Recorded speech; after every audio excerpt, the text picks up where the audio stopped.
What's happening, everybody? Yes, y'all just seen us on one channel. When we tell y'all we might be blowing up, me and Larry, we might be doing YouTube tours. We might be doing TV show tours. We're not playing with y'all. Y'all just seeing the very beginnings right now. My brother Larry, how you feeling after getting on Jay Moore channel and dropping fire? Man, I'm feeling pretty good. I'm feeling pretty good. You know, this is what I needed. I was dragging earlier today, seriously dragging. And now I'm feeling like I'm feeling like myself right now. I'm feeling alive.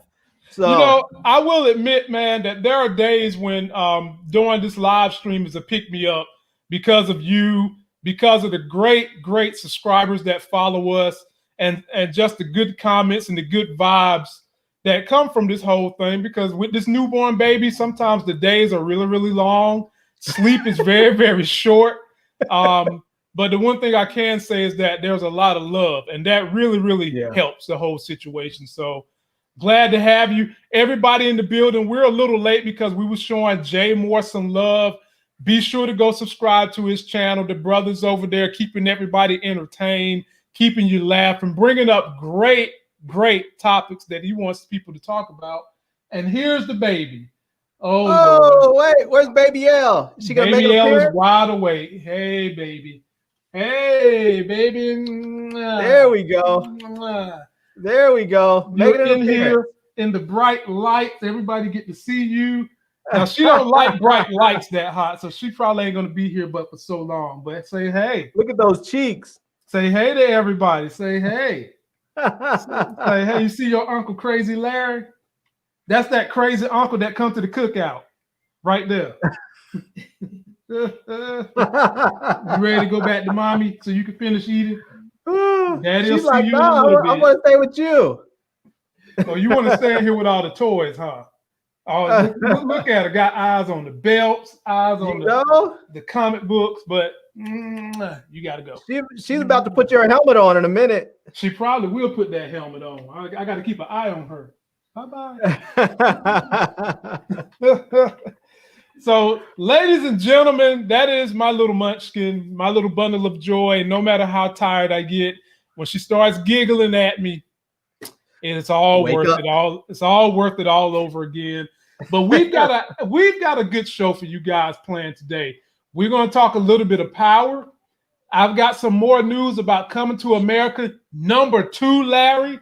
And we've also, on the back end of this whole thing, Larry, we have got to preview the best TV show that's going on right now. The finale, episode 10, is Sunday night. And I'm talking about Lovecraft Country. We've got a trailer. We've got to break it down, and we got to see what's going on. But before we do any of that stuff, let me shout out the crew. Trisha C., you know we love you. You've been with us since March. 351 Cleveland been rocking with us forever. DeAndre Lucas, we appreciate you. My folk Buzz. Cash Money just jumped channels, and I appreciate that. Nasha Monet, Chris P's in the building. LSW, Isaac Chandler, what's up, my people? We got a lot to talk about tonight, and we've got to go ahead and get it on in. So, Larry, let's start out with power, since we didn't start with that last week. I'm going to play a clip as we keep trying to unravel the mystery of what's going to happen in the second half of Power. Let's take one specific clip because we have questions about this character because we know she's going to have a big role in what happens. Take a look. Well, since you're talking about unraveling, I just want to mention that Zeke unraveled Professor Meekham's drawers. Stop it. Now go ahead and play the clip. Stop it, man. Look. Ladies and gentlemen, I don't want no jokes about Professor Carey and locks and doors. Matter of fact, I don't even want y'all to talk about gushes and waterfalls. No, that's on the ban list too. No locks, no keys, no waterfalls, no fire hydrants, none of that. And we'll play the clip right now. I had to tell you something, Miss Washington. Something I never wanted to tell anyone. The night my father was killed, I saw Mr. Sachs at Truth. And you told him you saw him? I did. I thought I could make him help my mother. I think we both know he tried. I have to say Tommy Egan killed my father. Your mother already said that in court. Yes, but she's in a woman's jail. He can't get to her. I'm out here by myself. I'm alone. That makes sense, Tariq. Larry, what is Tamika Washington gonna do? Now I love her character. She's got some pull around this series, so I don't see them killing her. But if they're not gonna kill her, what major role is she gonna play in the rest of the season that we're gonna see?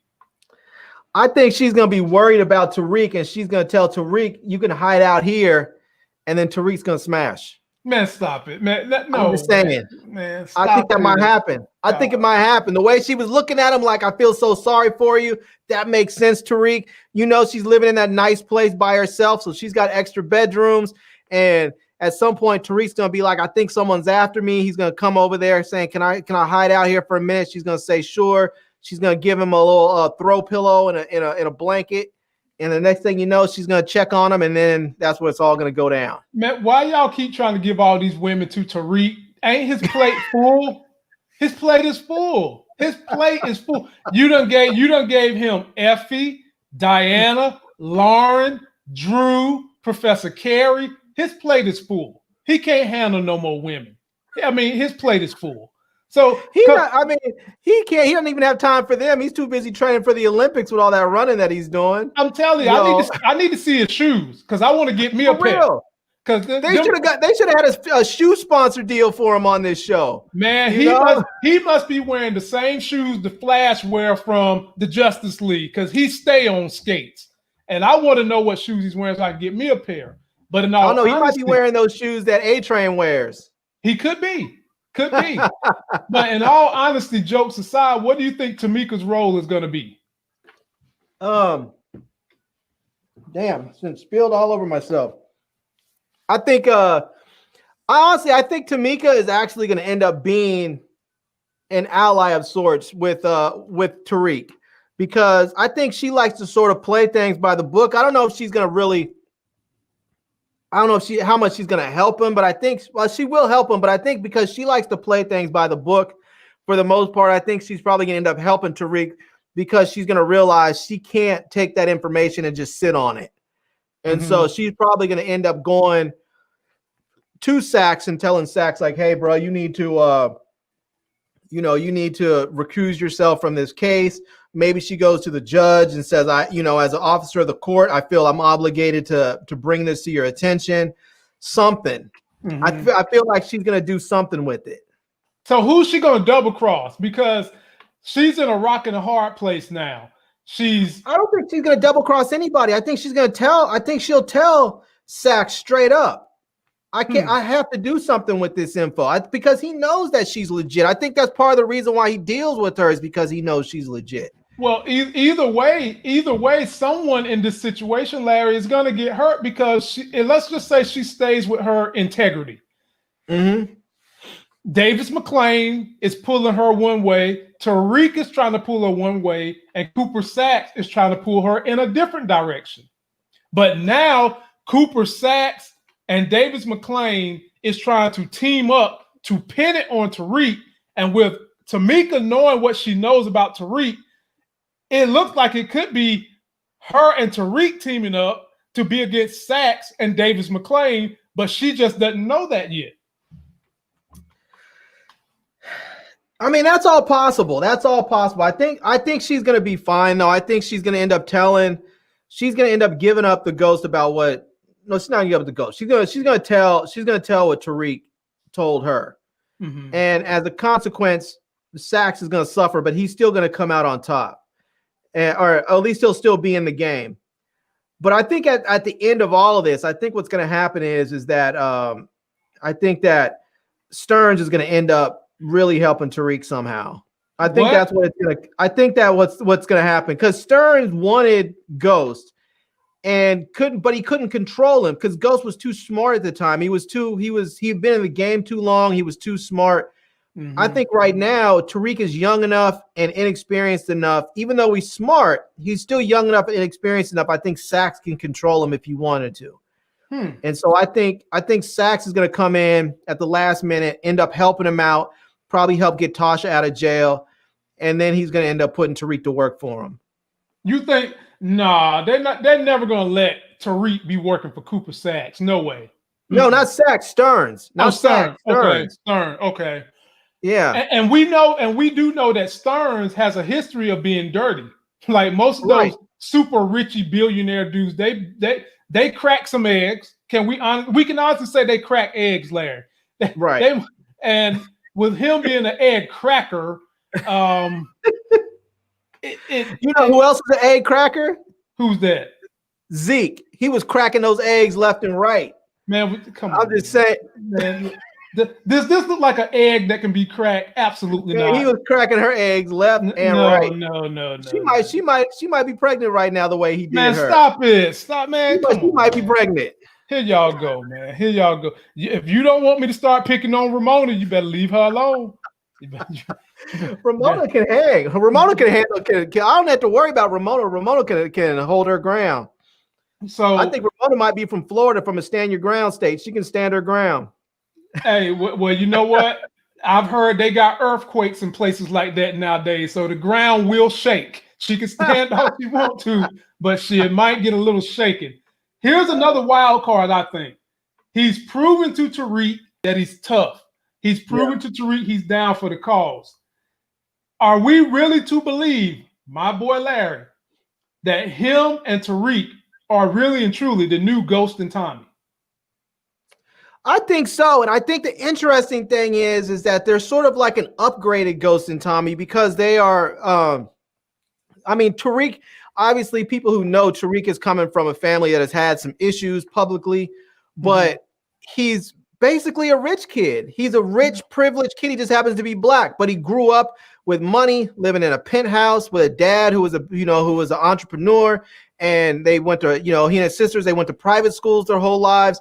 And his buddy is the same thing. His family owns so much money that when his brother gets in a fight with the cops, he just rolls up and says, sorry, our name's on this building, that building. You really don't want to go there with us. And they're like, oh, sorry, we didn't make that mistake. So they're both a bunch of rich kids. And so I think that because Tariq is getting really well versed with the game, that people just won't see them coming. Especially they won't see Braden coming, because he's just going to look like a little dopey white kid that's a rich kid that's spoiled. They're not going to see him coming from a mile away. Could you imagine if Braden actually became a hitter? Braden could just walk up on anybody in the hood. No one's going to think twice about that little dopey dude with his J. Crew vest on and his little shirt. And he could walk up on anybody and just smoke them.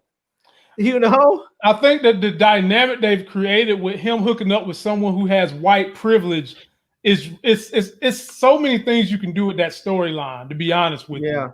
And Tariq being smart, they're playing Tariq up to eventually be smarter than his daddy.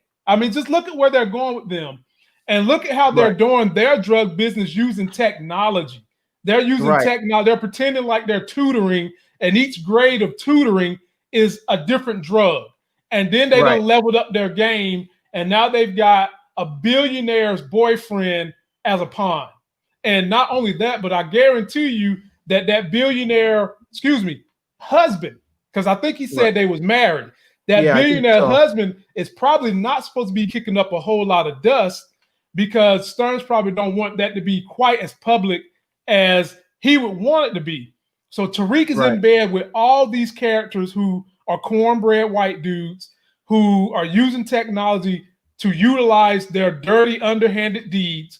And Braden seems to be complicit in being self-serving to Tariq, but the issue is going to be the husband of Stearns. He's going to be a problem, and I do feel like at some point in time, Larry, he's going to have to die. I agree. I think he's going to have to go, and we might see Stearns.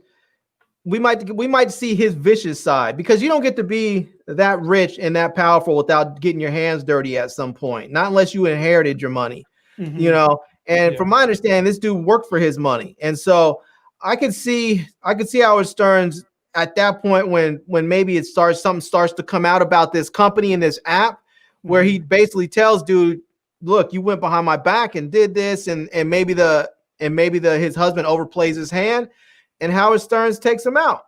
You know, So I mean not Howard. So what's dude's name? Stern's husband.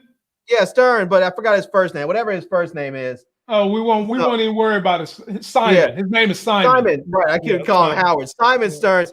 I think Simon. We might actually see his vicious side, his gangster side that we kind of get a glimpse of every now and then, but we don't ever really see it. We might actually see it if he takes his husband out. It might be something simple like drowning him in a bathtub, or giving him poisoning him with some drugs or something. But I don't think it would be something quite as brutal as stabbing him or shooting him. But Okay, we might see Simon Stearns take him out. Nita the Diva, love the name by the way, says they are playing Tariq up way too much. It's his show. Kind of. But I mean, I feel what she's saying though. It feels like they took Tariq and just pressed the gas with him, but I don't think they had a choice if they want us to be invested in Tariq emotionally. Because when the show started, we all hated his ass. There was a ton of people who said they wasn't even going to watch the show if Ghost wasn't in it.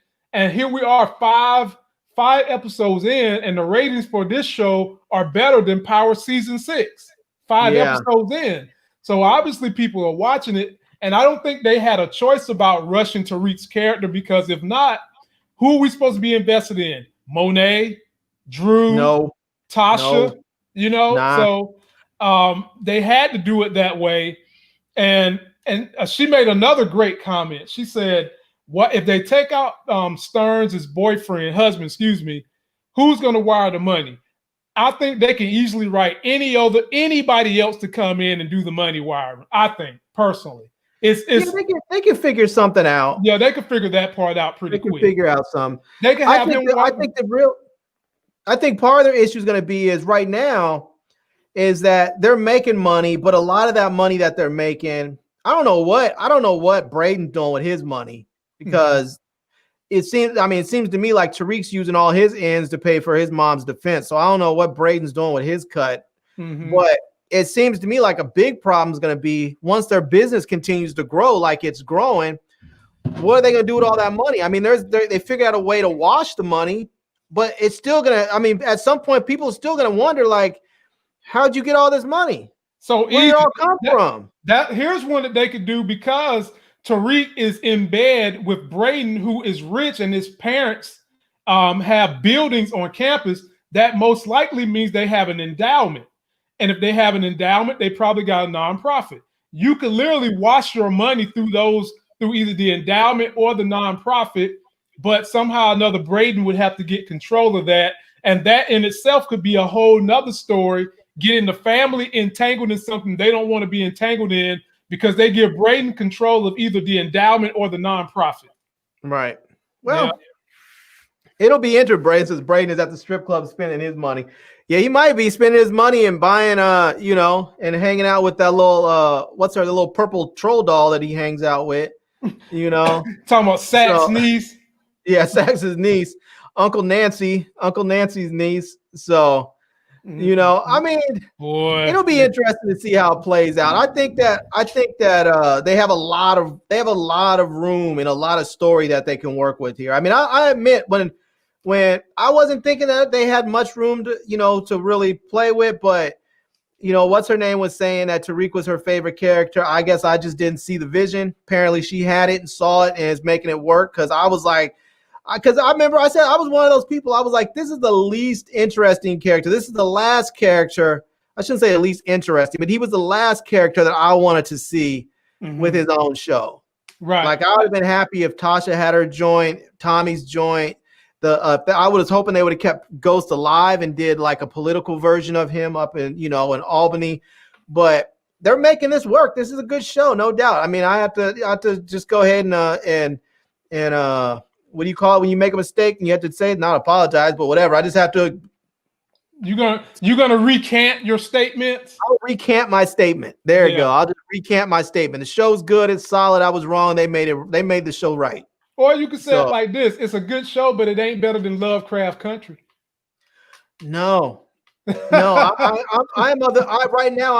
I think Lovecraft Country might be the best show they've ever had on TV. I used to be solidly in the camp of The Wire. Man, And I even with this first season, I have to say, I think this might be the best show they've ever had on TV. you mean, are you saying black-led cast or overall? No, I'm saying overall, like I felt like The Wire was the best show they ever had on TV, and I'm thinking that this might actually be the best show. I think it might be better. I'm hesitant to give it that title just yet because it's only been one season. Right. That's what I was going to say. If they can maintain the same standards for the second season, I'm going to say that it's the best show on TV. Here's the thing, though. This show is as good as Watchmen season 1 was.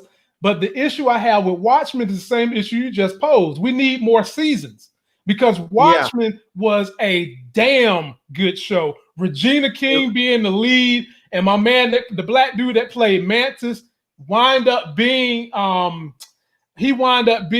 Dr. Manhattan. Man, that show was equally as good as what we're seeing from Lovecraft Country, but they only got one season. And but part of it was only supposed to be that because it was a limited series, so we knew it was only going to be that. People wanted more. Larry, that Regina King knocked it out the park. Oh, she really did, man. Oh my God. And that played in Miami Vice back in the day, he did good up until they killed his ass. Don Johnson. Yeah, man. The show was just great, but we'll see. And so, ladies and gentlemen, having said that, we're moving along beyond power because there are other things coming up. And I just seen our homegirl Muchella, who hangs with the fellas, done popped in here just in the nick of time for the next segment, which is all about Coming to America 2. Ladies and gentlemen, we have a release date for Coming to America. It's in December, but before we talk about that, take a look at this. This was an interview done with Wesley Snipes and the crew, just talking about how they felt filming Coming to America 2. America 2 is going to be directed by Craig Brewer, who directed this movie. Did you guys hatch that plan to work together on that movie while you were on the set of this movie, or did he not yet know that he was going to be doing it? Well, yes, we did. We planned it all out, and it's just working like a charm. Absolutely not. Cut. Was it good as shaved? What are you most excited about to do in Coming to America 2? Oh, I have a way to bring some different accents. You haven't heard a lot of it. I'm going to do something very good here. Yes. My name is General EZZ. Because I can make it very easy. For you. I know you like it. Boy. Ladies and gentlemen. Not funny. Here's the specs. Coming to America 2 will be released on Amazon December the 18th, 2020.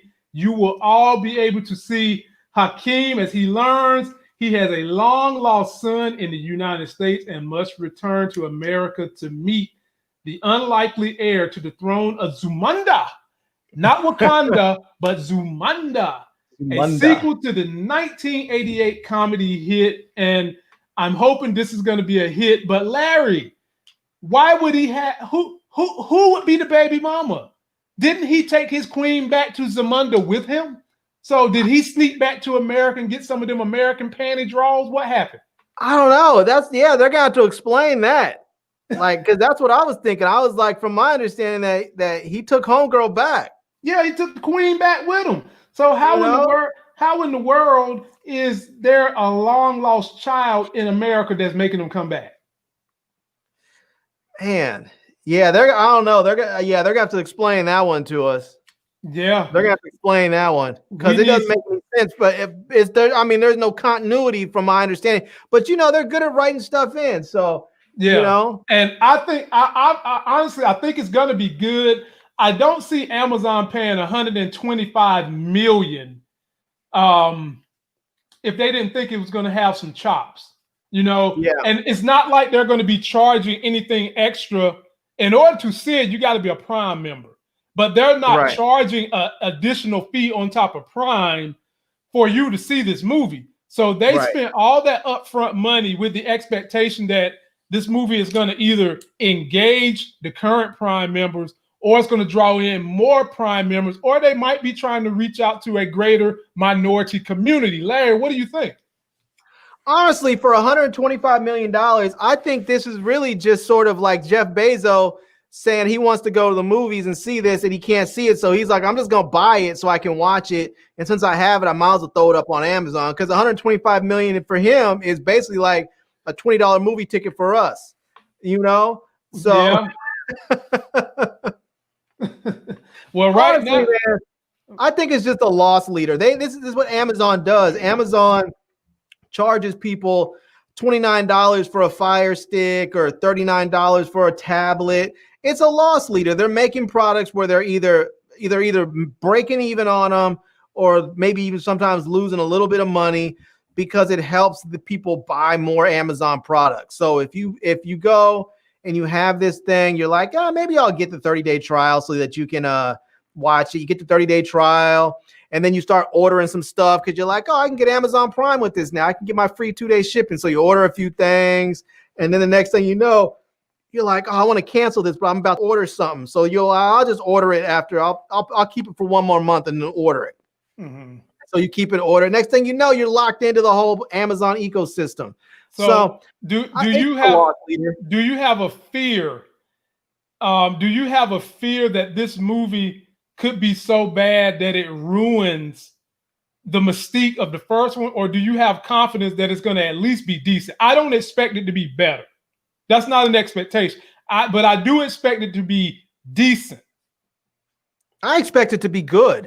Okay. I expect it to be really good. I'll be honest with you, because I think that Eddie Murphy, it seemed like for a while there, he was making a whole bunch of bullish. Yeah. He was making, and it seemed like when he was making that bullish, it seemed like he wasn't making the movies. He was just in them. It seemed like for a period of time, he was just saying yes to some crap, doing stuff like Pluto Nash and that other one where he was some sort of mystic dude, that guru type. He was doing some bullish. But the movies that he seems to do, the movies that he seems to be vested in, are really good movies. I mean, like the Dolomite joint was good. You know, this movie I expect is going to be good. That other one that he was nominated for an Oscar for was good. But then he came out and did that other BS right after it. That what was that one with the big fat dude? Not Norbit. Yeah, Norbit. I think he probably would have won the Oscar if he didn't make that movie. I think that there was so much anger and outrage about that movie before it even came out. I think he probably would have won that Oscar if that movie was never made. But yeah, But anyway, I think this is going to be good because this is one of his projects. This is something he's really interested in, and I think it's going to be good because of it. Yeah. So. Now in the comments section, we've got Whitney Castillo, who came over from Jay Moore's channel. She's a nurse, and she's talking about how some of the medical shows always do things wrong. And I guess for those of you that don't know, I'm a respiratory therapist. I started a respiratory practice working with children, the first Black male one in North Carolina, by the way. And my wife's a doctor, so we would sit here and watch people. For me, it was always the ventilator. The way they hook people up on a ventilator. We've seen so many shows where the tubing is not even connected to the ventilator. Like, come on, man. And then there was one show we seen where the person didn't have a trach, and they just put in the opening for the ventilator port right on their neck. Like, we don't. I was like, come on, man. Do y'all not bring in people like us anymore to help you make these things look a little bit more real? And she's in here talking to people about their experience being EMTs and what they see on TV. And I was an EMT in college. I was too. That's how I paid. That's how I paid the rest of my undergrad. I drove an ambulance for the last year and a half of college. So believe it or not, ladies and gentlemen, while I was in respiratory therapy school, I would go do that during the day. And the very first semester, I would go to EMT class at night so that I could do the 24-hour EMT shift on the weekend to pay for my expenses while I was in college training for a respiratory therapist. That's what I did. Man, I'll tell you, it's funny you said, because I worked at one of the first companies that I worked for was, I think it might have actually been the first company I worked for. we had 24-hour shifts. And at first I was like, this is going to be crazy. But man, I loved working the 24-hour shifts because I would go in at I would go in on like a Tuesday, at like 8 a.m. and I would get off at Wednesday at 8 a.m. And then I would go back again on like Thursday and get off Friday. And I was done. I had my whole 40 hours plus a couple of hours of overtime. And then often what would happen was somebody would call off or whatever. They'd ask, can you work an extra shift? Now, mind you, when you're EMT, you don't make a lot of money. But when you work 24 hours of overtime, you do all right. You know? You did all right. You do all right. But yeah, man. So, and we'll talk. I'm going to talk about a couple of medical shows you guys can watch once we get to the end. But now, Larry, we are to Lovecraft Country, the finale. Let's take a look at the trailer, ladies and gentlemen, and see what we can find to break down, because every episode of Lovecraft Country has taken it to another level. Just when you think, how can this get better? How can this get better? It just does. It just keeps getting better each and every episode. So I think the finale could be crazy. But take a look at the trailer for episode 10. Oh, what was in the barn, Larry? Did you see that barn light? He's talking about one more secret. Whoa! I'm so geeked up, man. I can't even wait. Whoa! What was in the barn? It's gonna be so good, man. Larry, we actually might have to hook up and go live 10 o'clock that night. Now I say that, but then I look at my daughter and she's like, "Daddy, really?" You might have to get her a high chair. You might have to get her a high chair and sit her right there next to the helmet. Man, no. Ask her what she thinks about it. I'm gonna have to do something, man, because Larry, I can't even put into words the thoughts going through my brain about what could be going on. So it looks like it's about to be an all-out war between Christina, Teague, Letty, and Montrose. And the wild card is, what the hell is Ruby gonna do? And then what is she gonna do? What is Ruby gonna do? And then that scene on the bridge with all the people surrounding them. And let us not forget, Hippolyta transformed into something from holding that time portal open. So I know she's got some kind of enchantment or some new powers. Larry, speak on it, man. I can't. And she was there. We saw her with the blue hair. She was there on the bridge with him. So she's about to. Yeah, she might be right up in there to whoop some butt. I don't know what she's gonna do, but we know she's powerful. We know that because she was able to hold that portal open. So we know she can do some damage. So, and I'm curious to know if Christina has the power to take away that invulnerability of Letty, because Letty, if she's invulnerable, can just go through just taking people out. Like on that bridge, all she has to do is tell Tick and Hippolyta stay alive, and I'll just kill the rest of them because they can't hurt her. I think Larry, Christina got so many powers, and in all honesty, I'm sure she can take that power away from Letty. But the thing is, they still haven't let Atticus go in with his powers yet. He's got powers too. Yeah, he's got powers I think he doesn't even realize that he has, because that whole thing is his birthright. I think he has natural born powers that he just doesn't know how to access. Exactly. That's why I think the problem is going to come in when Christina tries to sacrifice him. I don't think it's going to happen. Even if he goes in there willingly, we see him on that altar thing. I don't think it's going to go down, because I don't think Christina is going to be able to. I think something's going to happen with the powers that he has, and Christina doesn't have enough power to overcome that. Yeah, and she's already said they've only been able to decode like one page of the Book of Adam, so they don't like all the spells and everything they have is from like just that one little bit they've decoded. So, I mean, if you get Atticus able to really decode the whole book, boy, I mean, who knows how powerful he's gonna be. Now, what could happen if Tick can use the Book of Names? Once Letty opens it, what if he can use that to channel some powers or some spells and conjure up some things? Do you think they would tie that as a tie-in? Somehow. I can't imagine they wouldn't. I can't imagine they wouldn't. It's going to be interesting to see how all this goes down. I'm wondering at the very end of this, I don't know if they're going to get rid of Christina. I feel like I don't really want to see her go, because I kind of like her as a villain, because you never really know where she's at, where her mind is. Like sometimes you feel like she may have good intentions, but she has bad intentions overall, but she's sort of like, I'll do good by you so I can ultimately get what I want, but so she's still bad. But I wonder, so part of me doesn't want her to see her go as a villain because she's such a good villain, but part of me feels like if you kill her off, it frees this whole series up for a new villain to come next season that they can work with. But she's kind of like Thanos. She's kind of like Thanos to some degree. Yeah. To some degree. Ultimately, I think it's going to be Ruby that takes her out. And the reason why is I think it's going to come down to Ruby having to make a choice between Christina and Letty, and she's not going to let her sister get killed. So I think it's going to be Ruby that ends up taking out Christina. And the other reason why I think that is because Christina actually likes Ruby. Like it may have started off where she was using her and she still may be using her to a degree, but she actually likes Ruby. And as we know, no good deed goes unpunished. And she seems to be doing all kinds of great deeds for Ruby.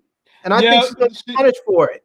I think she likes Ruby, but she doesn't like Ruby enough that she's going to sacrifice. She's going to let Ruby come between her and her ultimate goal of getting Teek's blood and reaching her full power and immortality. If Ruby I agree with you, and I don't think she's going to let Ruby do that. I think where the problem is she's going to let Ruby be close to her because she likes Ruby. And I think when Ruby's close to her, Ruby's then going to have the opportunity to kill her, which I think she's going to have to because she's going to have to make that choice between Christina and her sister. But here's the problem. How is Ruby going to kill her? What powers does Ruby have to kill? You've seen what they've done to Christina in episode 8. They shot her, they stabbed her, they put barbed wire around her neck, tied it to concrete, threw her ass in the ocean, and within 3 seconds, she pops out the lake.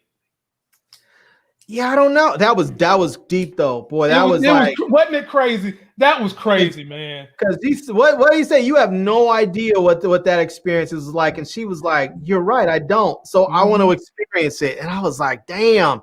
But the crazy thing is, even though she experienced it, she never really experienced it because she knew there was no real finality to her action. She knew she was going to live, so she may have experienced the pain of it, the physical pain of it. Right. But she didn't really experience the psychological pain of it because she knew she was going to live. But just the idea of willing to go through that so you can have a better understanding of something is deep and it's twisted. But it also supports your narrative, Larry, of her having deep feelings for Ruby. Because the reason she done that was because Ruby said, "You don't know what that feels like." And she went through it. Right. And so I think ultimately Ruby's gonna end up killing Christina. I think that's what's gonna happen. I don't see it like that, man. I mean, I'm fine if they do, but I think there's gonna be some disappointed people if they allow Christina to be taken out by Ruby. I don't see why you would be disappointed because there's a love connection in there. And you've got one person who's being torn between a lover and her family, and one person being torn slightly between lover and power. These are classic scenarios. We've seen the same thing when Thanos had to pick between his favorite daughter and the Infinity Stone. He chose the stone. Right. And now we're going to have to see Ruby make a choice between her lover, who has these powers, or her sister, who is pregnant with Atticus's son, who is also going to have powers and is going to have a certain birthright of powers. So, Larry, I don't know, man. I just can't wait. It's going to be good. It's going to be good. But I still think Ruby's going to kill her because I think we already know that Ruby doesn't care anything about Atticus. She's already said, "I don't care about him." Every time he's getting you in trouble and this and that. But she cares about Ruby. She cares about Letty. And I think when Letty tries to save Atticus and Christina, goes after Letty to try and stop her from saving Atticus, I think that's going to put Ruby in that position where, do I save my sister or do I let her get killed? And I think she's going to save her sister. So, we'll see. A big shout out to my people, Brandon from Just My Opinion Reviews. He's in the building, ladies and gentlemen. Subscribe to his channel. He always get Lovecraft reviews up before any of us do because he's one of them I hate to say it, Larry, but you know what he He's is. one of those special Negroes. He's one of those special Negroes that they send stuff to. Yeah, him and Sharonda, they're those special, and they do that, but they're special, ladies and gentlemen, because they do damn good jobs on their reviews. They work hard, show the brothers some love, and check out. We might have to do it. We might have to do a special show, a special episode called the Special Negro segment, and bring them on. Bring all the special Negroes on. Yeah, man, it's hard. It's hard to catch them, man, because they all so busy. I would love to get Brandon, Sharonda, and my man E all up here to do something for this Lovecraft finale. I might inbox everybody and see if they can make it happen Wednesday or Monday, because I would love to hear all these great people's opinions about the finale. Man, I was talking to Sharonda one day, and I was saying, she was like, "Oh, I'm so busy. You know, it's hard sometimes." She was like, "I have all these episodes to watch. I'm trying to watch, these first 4 episodes of the new Tommy Power thing and try and get that. It's just too much." And I was like, she didn't really say the Tommy one, but she was saying something about something. And I was like, "You complaining about having to watch a show that's not even out yet, Talk about being busy because you got to watch a show that's not even out yet." I was like, "I'll tell you what, you send it over to me. I'll watch and do the review, and I'll send you the file so you can post it up on there. I could be your special guest." Look, man, you know you a YouTuber, and they send you so much crap that you don't be having time to review, and you want things reviewed on a schedule. You know what I'm saying? Like, you got certain things you want to be done, next week, that you don't want to wait till the following week. Like these iPhone 12s, they about to hook us up with, because your boy be on that drinking water, baby, talking that negotiation. That's nice. Like these iPhone 12s, they about to send us for you to review. If I can keep working on my Lovecraft magic, you're gonna have to fit that into the schedule. You know what I'm saying? That's going to the top of the list. Everything else is getting bumped back. See, look at you. Everything else is getting bumped back. My man said everything else is getting bumped back if he can get Yeah, man. But in all honesty, Larry, sum up the way you want this finale to be. Because everything has been so good. Would you be disappointed if the finale didn't have the punch the rest of the season had? Sum it up for us.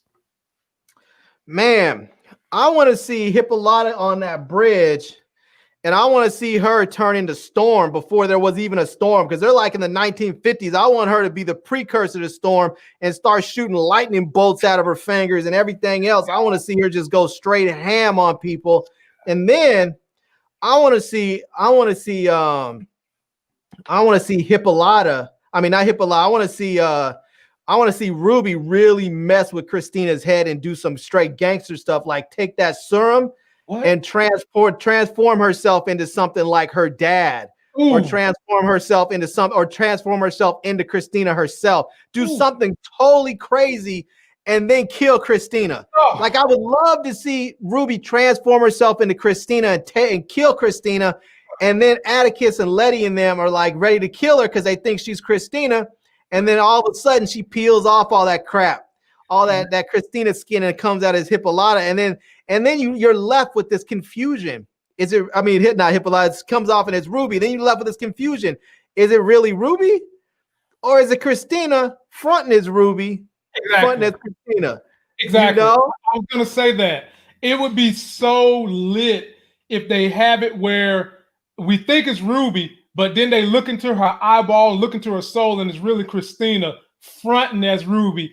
Because I like Christina. I've been singing the praises of Christina since the episode. But she had that brim hat. I've been telling y'all. I like Christina too, but she scares me. She looks like she should be part of the Third Reich. That's what helps. That's what helps. And I don't want to see her go. But Larry, I think that you could do another season with her around and bring in an even more powerful adversary, if you will, and have Christina doing the bidding of this adversary, only to try to double cross that adversary. So you don't per se have to get rid of her, I don't think, to still have a good new season with a new adversary, and I can't wait. But before we even move on, let me just say this before people jump in my DMs. We have mentioned Misha Green in past videos. We just didn't on Monday, but nobody's taking anything away from her and what she has done for this and for the Underground. She did both shows. Now, we gave a lot of props to J.J. Abrams and Jordan Peele, but when we first started talking about the show, all we talked about was Misha Green. So if you're new to my channel, please go back and watch some of those videos because we did sweat her jock back in those days. We just didn't on the last video. And this moment is for you guys. Misha Green, you're brilliant. There you go. Yeah, man, I'm looking forward to seeing what comes out of that mind. So, see, I was just about to invite Muchella, who hang with the fellas. I was gonna see if she wasn't doing anything Monday because she's trying to get her YouTube channel going. I'm always encouraging her and Tim to get YouTube channels going. So I was gonna see if she wanted to come be up here with maybe Brandon or Sharonda or somebody, so we could do a full review of Lovecraft. But she up here talking about Lock and Keys and talking about keeping Christina away from Lock and Keys. Well, I can tell you right now, that Christina bitch don't care about no Lock and Key because she got magic. Okay, so ain't no Lock and Key gonna do nothing to her. Muchella. Now, the way she's living her life, the way how big she's thinking with invulnerability and immortality, the rules, she's thinking in another way where the rules don't apply to me. Like she's doing her own thing. I think when you experience certain things, like some of the stuff that Christina has experienced, some of the stuff that Hippolyta has experienced, I just don't think the rules no longer apply because they're too small for your world. They're too small for your universe and your dimensions. They just don't apply to you anymore. Mm-hmm. It's like this, Larry. It's like when you go meet some low-life criminal who's just talking about robbing a bank. And then he go meet some intelligent dude who's like, why rob a bank when we need to control a politician? We need to get dirt on the politician that control the politician. That's the difference in what you're talking about with Christina and some of what these other people want to do in life. Like I want to control the power, not just get, one and done, wham, bam, thank you, ma'am, microwave dinner. Nobody likes microwave dinner sex. And so people are thinking about the grander scheme. And that's what Christina is doing. Right. She's thinking big. So it's going to be interesting to see how all this plays out. Mm-hmm. I don't know. It's gonna be fun. I can't imagine how good it's gonna be because every single episode, I'm like, okay, I'm waiting for one of the dud episodes because usually during a series they have just like a couple filler episodes they put in there. Even the great shows like Game of Thrones, they had just some filler episodes. You're like, that was cool. That's a nice tie-in to lead us into the next episode, but nothing you really are talking about. But this show, every single episode just keeps getting better and better and better. It's like, how do you keep topping each and every single episode? One thing we forgot to talk about, Larry, when did Fargo comes on tonight or did it come on last night? No, Fargo comes on Sundays. Okay. So that's something else we can talk about. And ladies and gentlemen, I am going to try to have Muchella, and I'm going to see if I can go get one of our other YouTube superstars to join us, Brandon. I would love to get Sharonda, but she's usually busy, but I'll check. And I'll check on E-Man too. And then we've got a special guest coming through on Wednesday. I'm telling you people, anytime you want to join us and join the conversation, let me and Larry pick on you. I'll let you pick on Larry. Keep in mind, I say I'll let you pick on Larry. Hit me up so we can get you in the schedule a week ahead of time. The same way we do Muchella, the same way we do anyone who watches us that is a YouTuber trying to grow his audience. We are more than welcome to help you because we went through the same thing and we're not haters. Everybody can grow. In the building. Yep. Everybody can grow. So, Larry, what's the last word, man? Then I got to get out of here. I see someone looking at me right now smiling. Yeah, I'm really looking forward to seeing this. This week I watched a couple of shows this week. There's a new show on on Amazon called Utopia, which is really it's a cool show. I don't know if you've seen it. It's it's basically it's based on it's sort of about these comic book geeks that sort of they believe that what is written in the comics is real life, and then people think they're crazy. They find out that it actually really is real life, and they sort of set out on this journey. It's set on a journey to sort of save the world from a virus. It's really interesting show, sort of like drama, sci-fi, comic book stuff. Anyway, it's a fun show to watch. Check it out. It's on Amazon Prime, and I also watched this other show on Hulu called Oh Jerome No, which is it is funny. It is funny.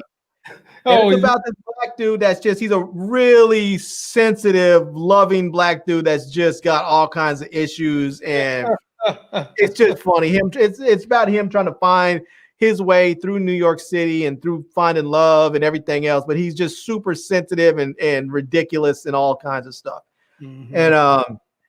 And last night, actually, while I was doing some editing, I watched Sneakerheads on Netflix. Really good show. If you guys haven't, it's a short series. It's like 6 episodes. They're only like 25 minutes each, so you can watch the whole thing in like 2.5 hours or something. Really, really good show. So it's all about people who, I mean, it's a comedy series. But it's a series about people who are all into sneakers and the whole hunt that goes down with people trying to find classic sneakers and everything else. So, anyway. Another good show I recommend that you guys watch that is on Netflix is Ratchet with Sarah Paulson. I love her. She's a damn good actress. I mean, I don't know why she ain't trying to get on the big screen. She played Marsha Clark in that recent rendition they did of O.J. Simpson, where they had Cuba Gooding Jr. playing O.J. Simpson. Okay. And she's in all the American Horror Story shows as well. I mean, cool. She's this crazy nurse. The show is called Ratchet, and believe me, her ass can be, man. Nurse Ratchet. I hear they're going to have another spinoff of Power called Lock and Key, and you know what? I hear they're going to have another spinoff too, and it's called Fords, and I ain't talking about the car. I'm talking about foreheads, and the second part of the title is going to be Ramona's forehead, and it's going to be all about what you can do to go up and down Ramona's forehead. That's going to be the next in Power. That's what they call it. Oh damn! So, man. We're out of here, man. Go get your popcorn. Go get your food. Get ready for Lovecraft Country. Also, watch Fargo. It comes on just before Lovecraft. Doesn't it come on like 8:00, right, Larry? Fargo? I'm not sure because I actually DVR it and watch it whenever I watch it on my DVR. I for some reason, I seem to have caught that before Lovecraft last weekend. So I think it comes on an hour before. But if not, DVR it. We'll try to split time up between both shows. We'll do Fargo episode first, take like 10, 15 minutes. And then the rest of the time is going to be all Lovecraft. And we'll have special guests. So, man, I'm going to be so sad to see that show go. I mean, I'm glad that they gave us 10 episodes instead of only 8 like they do with some of these. But, man, I'm going to be kind of sad to see it go. This has been a frustrating 2 weeks. Power took a hiatus. The Boys is gone. And now we're losing Lovecraft. So now, what we got? We got Fargo. We got I'm glad Larry said that. I would have forgot again. Another great show that Larry might not have seen is this thing right here. Some of y'all followed me during the reviews last week. This is ABC's For Life. It is a great show based on a true story. 50 Cent did the whole thing. He brought the story to life about a guy who was wrongfully imprisoned, gets in prison, becomes a lawyer through loopholes, gets his freedom, and works for the freedom of other people who couldn't get a good lawyer while he's in prison. And now they've got season 2 coming on next month, November the 18th. We definitely got to review that. Larry, go back and catch up on last season. Damn good show. And this is the kind of show Larry been wanting to see. A black man doing something positive. And not only doing something positive, ladies and gentlemen, but it's a real story. This really happened. All right, I'm gonna check it out. I didn't watch it before because I watched like 1 or 2 episodes, and then I'll be honest with you, when I watched them, it was like at one of those times where it was just I felt like there was too much stuff I was watching the news about, like George Floyd and them. This was too much on my mind, hard at the time. I couldn't deal with it at the moment. So I was like, I'm gonna watch it later. Yeah. And then when it ended, I thought they said that it had been canceled. They weren't renewing it. So I was like, well, I'm not even gonna watch it then if I'm not getting a second season. But now if you're saying they have a second season coming, I'm gonna go ahead and watch the first season so I can be ready for the second. Yeah, be ready, man. And guess who the warden is? Who? You would know the warden is the lady who was in Game of Thrones. She was the one who daughter kissed somebody and killed him. In the very last season, you remember when Jaime's sister took the lady from the island and threw her in the dungeon with her daughter, and then she kissed her? She's that lady. Oh, okay. All right. I'm gonna check that out. Yeah. So having said that, ladies and gentlemen, make history, go vote, wear your mask. 1 million votes have been cast in the state of North Carolina, and our voting has only been open since yesterday, and we've only got 11 million people living in the state of North Carolina. Wow. Go make history, go vote. Let's change the direction this damn country is going in. And until that next Sexy as Hell video, we'll see you. Peace. Peace.